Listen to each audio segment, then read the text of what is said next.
Et écoute avec moi ce passage avec les oreilles de ton cœur. Sur terre, on évite les choses qui peuvent mettre en colère les gens. C'est vrai ou pas?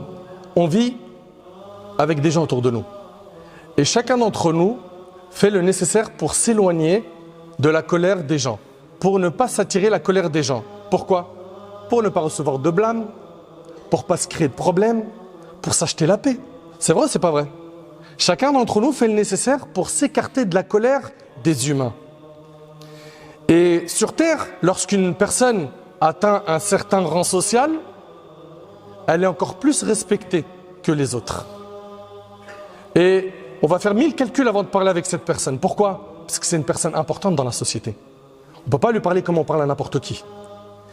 Et on va la respecter et faire très attention à sa sensibilité et à s'écarter du fait quoi? De la mettre en colère. Pourquoi? Parce que c'est une personne qui est importante sur terre. Taïb.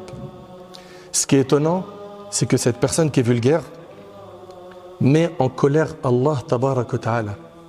Et ça ne lui fait ni chaud ni froid.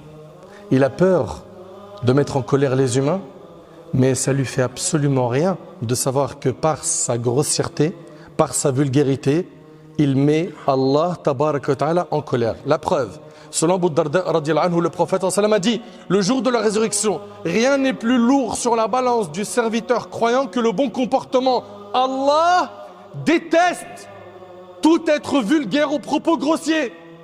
Allah, il le déteste. Mais vous réalisez? T'imagines si tu es détesté par Allah? Mais wallahi, c'est terrible. Allah déteste tout être vulgaire aux propos grossiers. Et c'est rapporté par l'imam At-Tirmidhi. Être détesté par Allah, c'est être loin de sa miséricorde. Être détesté par Allah, c'est se priver de sa protection.